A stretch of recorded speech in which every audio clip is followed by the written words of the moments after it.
আলহামদুলিল্লাহ নাহমাদুহু ওয়া নাস্তাঈনুহু ওয়া নাস্তাগফিরুহু ওয়া নাউযু বিল্লাহি মিন শুরুরি আনফুসিনা ওয়া মিন সাইয়্যিআতি আ'মালিনা মান ইয়াহদিহিল্লাহু ফালা মুদিল্লা লাহু ওয়া মান ইউদ্লিলহু ফালা হাদিয়া লাহু।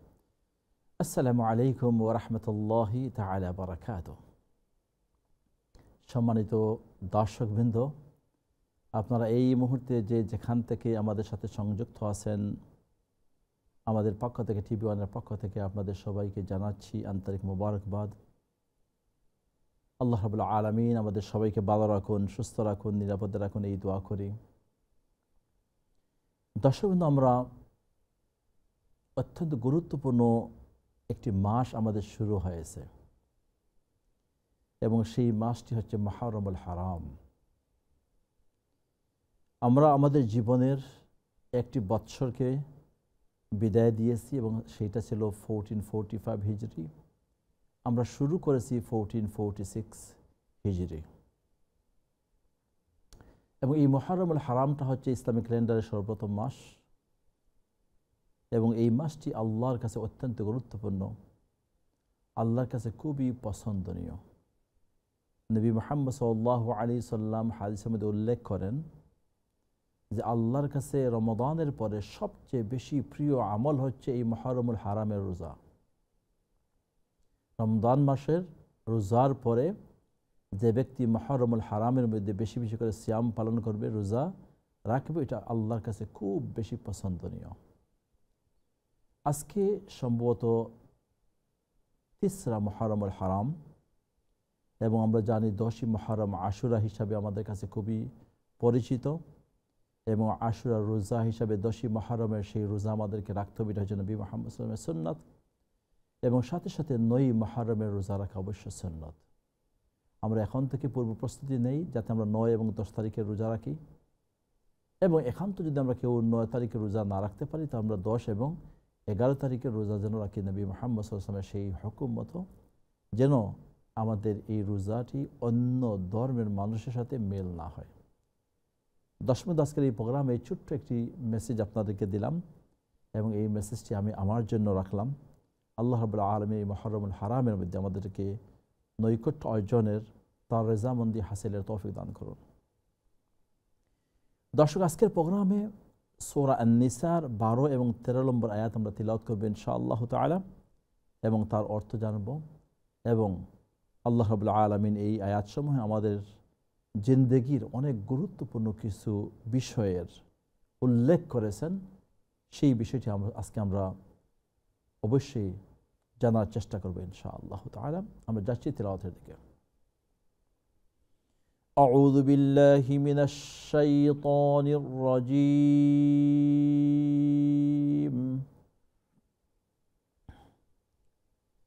বিসমিল্লাহির রহমানির রহিম।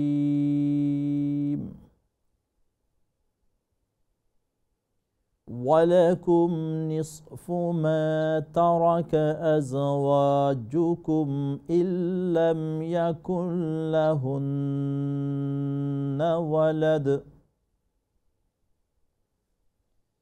فإن كان لهن ولد فلكم الربع مما تركن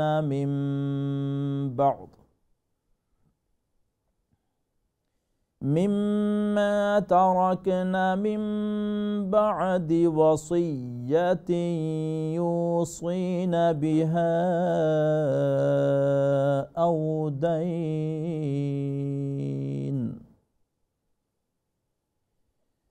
ولهن الربع مما تركتم إن لم يكن لكم ولد فإن كان لكم ولد فلهن الثمن مما تركتم من بعد وصية توصون بها أو دين وإن كان رجل يورث كلالة أو امرأة وله أخ أو أخت فلكل واحد منهما السدس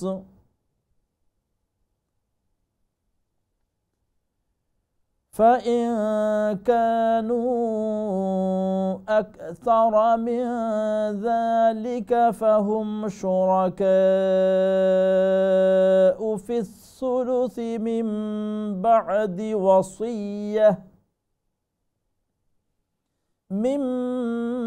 بعد وصية يوصى بها أو دين غير مضار وصية من الله والله عليم حليم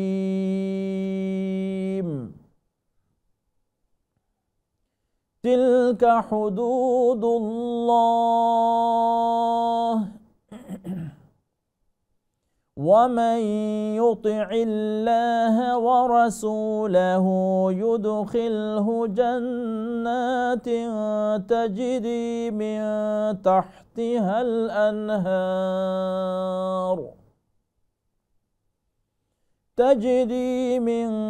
تحتها الأنهار خالدين فيها وذلك الفوز العظيم صدق الله العظيم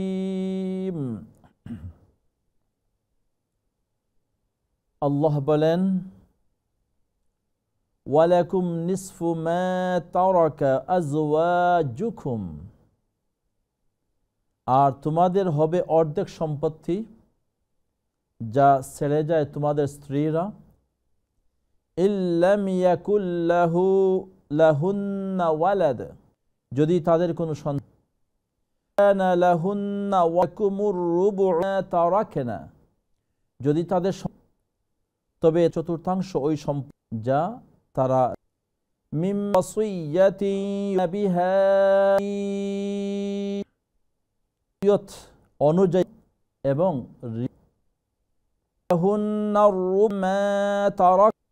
স্ত্রীদের জন্য হবে এক চতুর্থাংশ লাম ইয়াকুল লাকুম ওয়ালাদ যদি তোমাদের কোনো সন্তান না থাকে فإن كان لكم ولد فلهن الثمن مما تركتم আর যদি তোমাদের সন্তান থাকে তবে তাদের জন্য হবে ওই সম্পত্তির 8 ভাগের 1 ভাগ মিন বাদি ওয়াসিয়াতিন তুসুনা বিহা আও দাইন যা তোমরা রেখে যাও ওসিয়তের পর এবং ঋণ পরিশোধের পর وإن كان رجل يورث كلالة أو امرأة যে পুরুষে তার যে সম্পত্তি রেখে গেছে তার যদি পিতা পুত্র কিংবা স্ত্রী না থাকে ওয়ালাহু আখুন আও উখতুন ফালিকুল্লি ওয়াহিদিম মিনহুমা সুদুস এবং এই মৃতের এক ভাই কিংবা এক বোন থাকে তবে উভয়ের প্রত্যেককে 6 ভাগের 1 ভাগ পাবে فإن كانوا أكثر من ذلك فهم شركاء في الثلث আর যদি এতধিক থাকে তবে তারা 1/3 এর অংশীদার হবে মিন বাদি ওয়াসিয়াতিন ইউসা বিহা আও দাইনিন মুদার ওসিয়তের পর যা করা হয় অথবা ঋণের পর এমত অবস্থায় অপরের ক্ষতি না করে ওয়াসিয়াতাম মিনাল্লাহ এটি হচ্ছে আল্লাহর বিধান ওয়াল্লাহু আলিমুন হালিম আল্লাহ সর্বজ্ঞ ও সহনশীল তিলকা হুদুদুল্লাহ এগুলো হচ্ছে আল্লাহর নির্ধারিত সীমা ওয়ামান ইউতিইল্লাহা ওয়া রাসূলাহ, যে কেউ আল্লাহ ও রাসূলের আদেশ মতো চলে, ইউদখিলহু জান্নাত, তিনি তাকে জান্নাত সমূহ প্রবেশ করবেন, তাজরি মিন তাহতিহাল আনহারু খালিদিনা ফিহা, যেগুলোর তলদেশে দিয়ে রয়েছে নল নালা প্রবাহিত, এবং খালিদিনা ফিহা, তারা সেখানে থাকবে চিরকাল। ওয়াযালিকাল ফাওজুল আযীম, এ হলো বিরাট সাফল্য। দর্শকবৃন্দ, আয়াত দুইটি আমরা তিলাওয়াত করলাম আপনাদের সম্মুখে, সূরা আন-নিসার 12 এবং 13 নম্বর আয়াত। আমরা সবাই জানি ইসলামী শরীয়তের মধ্যে একটি গুরুত্বপূর্ণ বিষয় হচ্ছে ফারাইজ বা উত্তরাধিকার আইন। এই উত্তরাধিকারের ব্যাপারে আল্লাহ রাব্বুল আলামিন কোরআনে পাকের মধ্যে সূরা নিসার 11 নম্বর যে আয়াতটি গতকালকে তিলাওয়াত হয়েছে, এবং আজকে আমি যে আয়াতটি তিলাওয়াত করলাম 12 নম্বর, এবং এই সূরা নিসার সর্বশেষ যে আয়াতটি আছে 176 নম্বর আয়াত, এই তিনটি আয়াতের মধ্যে আল্লাহ রাব্বুল আলামিন উত্তরাধিকার আইন, অর্থাৎ যে ব্যক্তি মারা গেল তার রেখে যাওয়া সম্পত্তি কীভাবে বন্টিত হবে, কিভাবে তার আত্মীয় স্বজনরা, তার ছেলেমেয়েরা, তার স্ত্রী যদি আপনার রেখে যান তারা কীভাবে বন্টন করে নেবেন, আল্লাহ রাব্বুল আলামিন এই আয়াতসমূহের মধ্যে কী করেছেন, বর্ণনা দিয়েছেন। এই জন্য এই মিরাথ আইন বা উত্তরাধিকার আইন, যেটা আমরা ইসলামিক দৃষ্টিকোণ দিয়ে অত্যন্ত গুরুত্বপূর্ণ বিষয়, আমরা এই আজকের আয়াত যেটা আমরা শুধু 12 নম্বর আয়াতে আমরা তিলাওয়াত করেছি, এবং গতকালকে 11 নম্বর আয়াত, এই দুইটি আয়াতের মধ্যে এবং 176 নম্বর আয়াতের মধ্যে রয়েছে। আপনারা যদি কেউ চান এই উত্তরাধিকার আইনের ব্যাপারে কোরআনের দৃষ্টিকোণ কী এবং কোরআন কী বলে জানার এবং শেখার জন্য, আমরা এই তিনটি আয়াতকে আপনি সামনে রাখতে পারেন, তার তাফসির আপনি দেখতে পারেন, জানতে পারেন, এবং এর থেকে আপনি মিরাস আপনার বন্টনের সেই বিষয়টি আপনি জানতে পারবেন ইনশাআল্লাহ তাআলা। আমরা এই মুহূর্তে যাব তিলাওয়াতের দিকে ইনশাআল্লাহ। আজকের এই প্রোগ্রামের সর্বপ্রথম কলার কে আছেন দেখি। আসসালামু আলাইকুম ওয়া রাহমাতুল্লাহি ওয়া বারাকাতুহু। ওয়া আলাইকুম আসসালাম ওয়া রাহমাতুল্লাহি ওয়া বারাকাতুহু। বালানি হুজুর? আলহামদুলিল্লাহ, আমি ভালো আছি, আপনি ভালো আছেন? জি আলহামদুলিল্লাহ হুজুর। হুজুর আমরা দুইজনে পড়ব হুজুর। ওকে ইনশাআল্লাহ তাআলা, নো প্রবলেম, শুরু করুন প্লিজ। জি ইনশাআল্লাহ হুজুর। আউযু বিল্লাহি মিনাশ শাইতানির রাজীম। বিসমিল্লাহির রাহমানির রাহিম। ওয়ালাকুম নিসফু মা তারাকা আযওয়াজুকুম ইল্লাম ইয়াকুল লাহুন্না ওয়ালাদ فإن كان لهن ولد فلكم الربع مما تركن من بعد وصية يوصين بها أو دين ولهن الربع مما تركتم إن لم يكن لكم ولد ولهن الربع مما قلنا دنمات لمبا ولهن الربع مما تركتم إن لم يكن لكم ولد فإن كان لكم ولد فلهن الثمن مما تركتم من بعد وصية يوصون بها أو دين توصون بها أو دين توصون بها أو دين وإن كان رجل يورث كلالة أو امرأة وله أخ أو أخت فلكل واحد منهما السدس فإن كانوا أكثر من ذلك فهم شركاء في الثلث فهم شركاء في الثلث من بعد وصية يوصى بها أو دين غير مضر غير مضار وصية من الله والله عليم حليم تلك حدود الله ومن يطع الله ورسوله يدخله جنات تجري من تحتها الأنهار تجري تجري من تحتها الأنهار خالدين فيها وذلك الفوز العظيم. ما شاء الله، جزاك الله خيرا. السلام عليكم. وعليكم السلام ورحمة الله وبركاته. الحمد لله. In balas, you have balas? Yeah, alhamdulillah. Please. أعوذ بالله من الشيطان الرجيم. بسم الله الرحمن الرحيم. ولكم نصف ما ترك أزواجكم إن لم يكن لهن ولد فإن كان لهن ولد فلكم الربع مما تركنا من بعد وصية يوصين بها أو دين ولهن الربع مما تركتم إن لم يكن لكم ولد فإن كان لكم ولد فلهن الثمن مما تركتم من بعد وصية توصون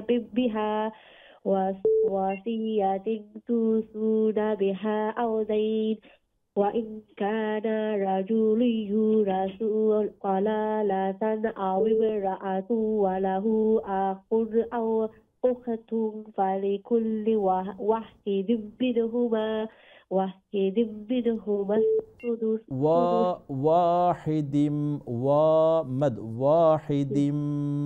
منهما السدس.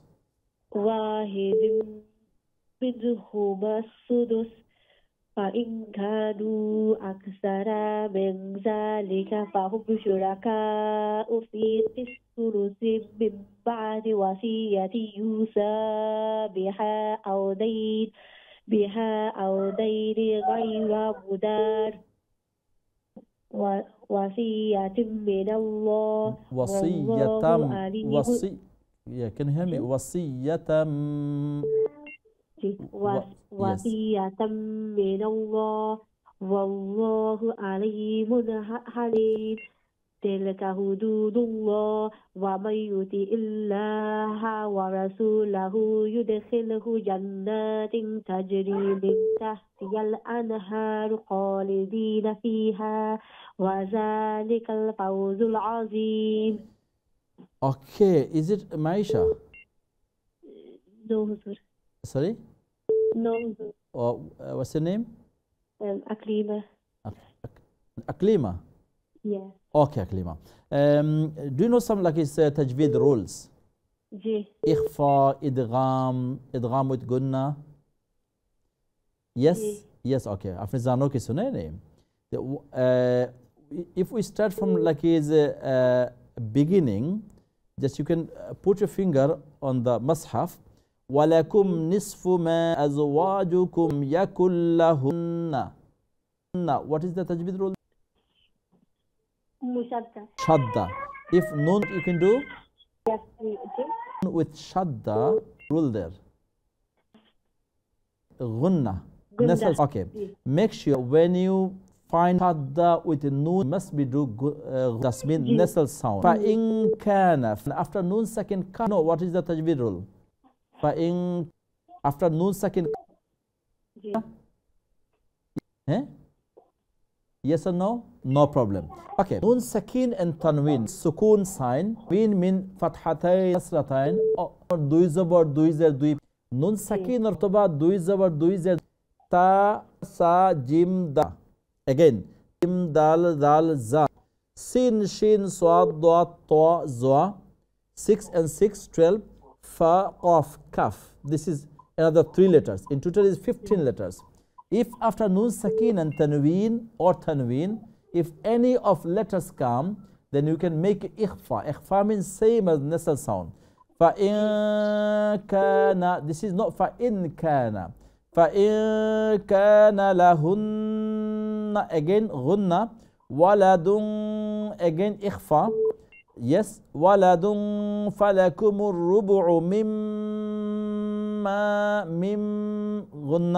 ما مد تركنا من بعد. This is تجويد rule is إقلاب. من بعد وصية إدغام كنا وصية يوصين بها أو دين. Okay, inshallah, just you can take care. Inshallah, read some book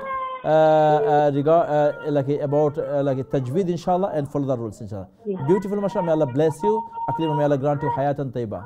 Jazakallah khairan. Thank you very much for your call and your recitation. Next caller. Assalamu alaikum. ওয়ালাইকুম সালাম ওয়া রাহমাতুল্লাহি ওয়া বারাকাতুহু। ভালো আছেন জি আছি আলহামদুলিল্লাহ। আপনারা সবাই ভালো আছেন? আলহামদুলিল্লাহ। সবাই কইলে প্লিজ। أعوذ بالله من الشيطان الرجيم.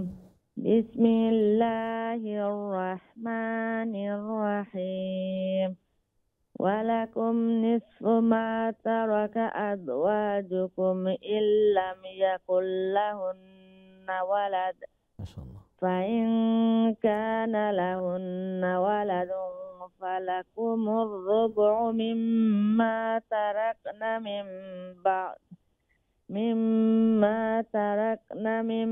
بعد وصية يوصين بها أو دين.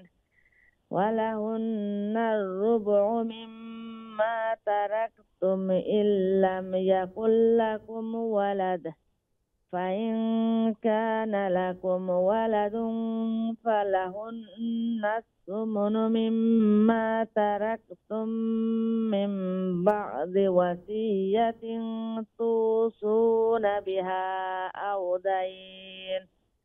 وإن كان رجل يورث كلالة أو امرأة وله أخ أو أخت فلكل واحد منهما السدس.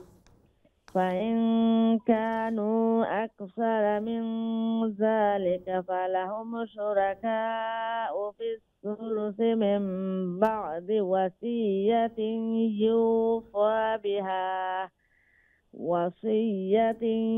يوصى بها أو دين غير مضار. وصية من الله والله عليم حليم. تلك حدود الله ومن يطع الله ورسوله يدخله جنات تجري من تحتها